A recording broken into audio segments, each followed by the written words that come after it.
This is Algebra 2, Lesson 1-2, Part 1, Properties of Real Numbers.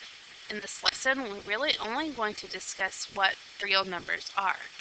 Part 2 will actually address the properties. Real numbers are either rational or irrational. Rational numbers can be expressed as a fraction. Any of those examples in the red either are fractions themselves or can be written as a fraction. Irrational numbers are decimal numbers that neither terminate nor repeat. And again, those are examples of irrational numbers. Now, the next thing that we see in our notes is a chart. We'll be using this chart to complete the next couple of examples. But before we do the examples, let's discuss what each type of rational number or irrational number is. And again, the overall chart you'll notice in the blue heading at the top is discussing real numbers. And for the sake of this today, instead of writing out the words real numbers, we'll use capital letter R to represent the real numbers. Real numbers can be divided into those two categories: rational numbers, which we'll use the letter Q for, and irrational numbers, which we'll use capital I. Inside the rational number box, we have natural numbers, whole numbers, and integers. Natural numbers, the smallest circle. Natural numbers are also known as counting numbers. So if we're counting the number of people in a room, we begin by using the number 1.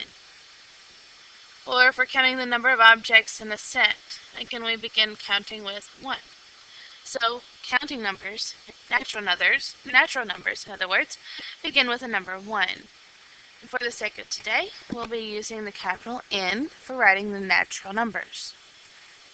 Whole numbers include all of the natural numbers plus the number 0.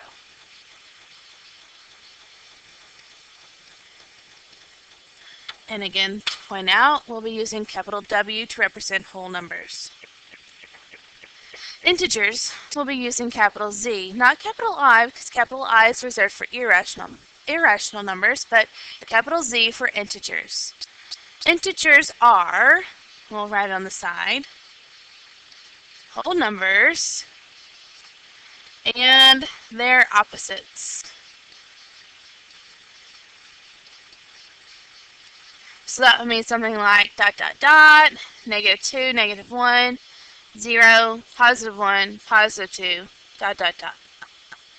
You'll notice that there are no fractions in the integers, nor are there decimals in the integers. There are fractions and decimals in rational numbers, so we'll put that outside of the circle, or circles.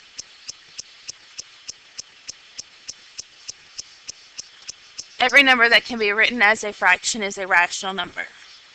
However, there are limitations on the decimals. Decimals must either be terminating, which means they just stop,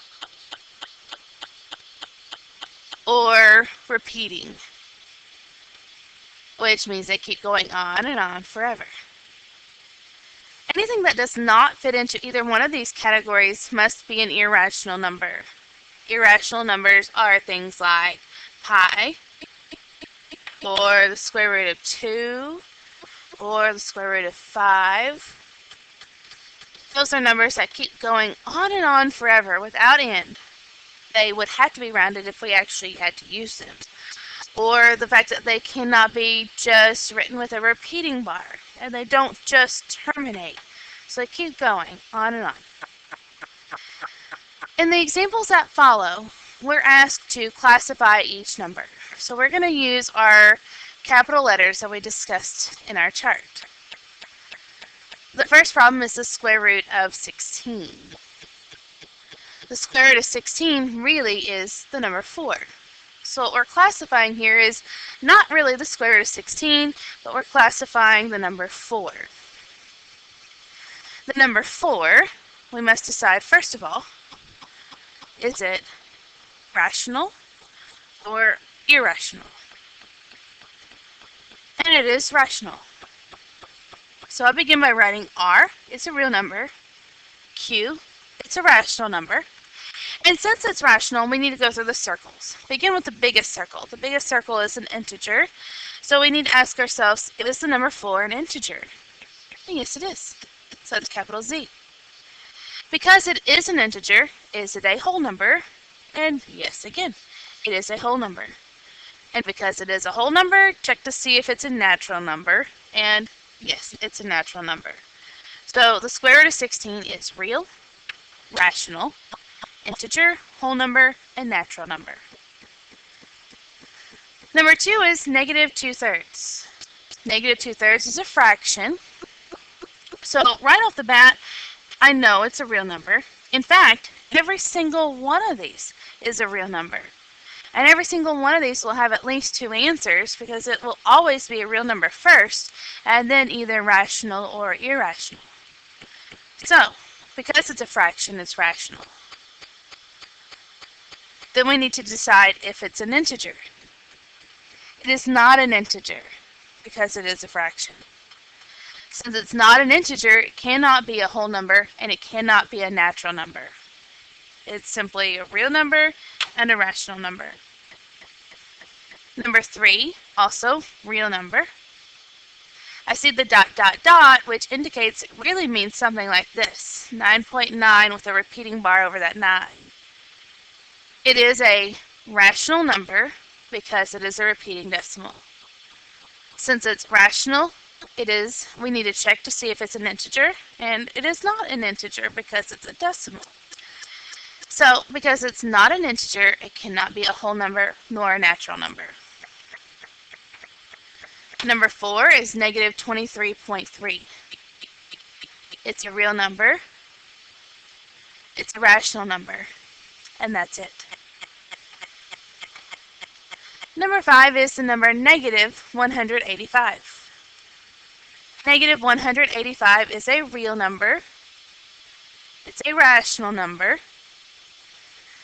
Now decide, is it an integer?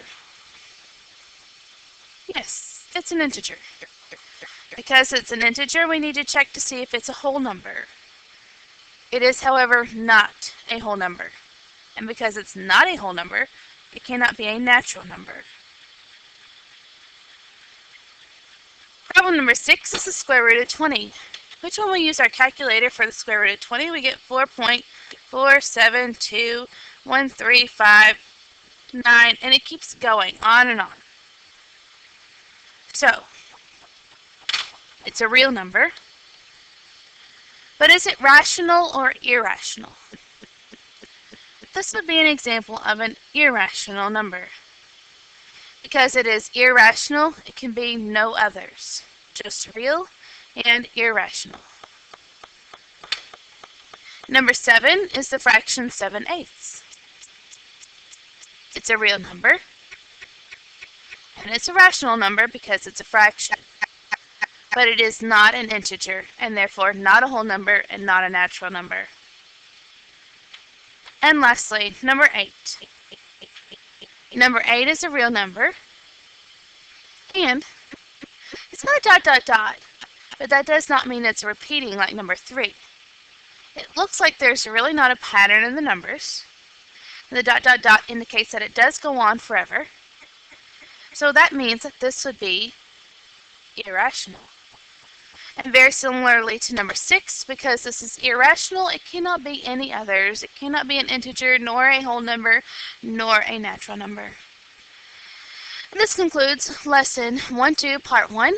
Tune in again for Lesson 1-2, Part 2, where we will discuss the properties of these real numbers.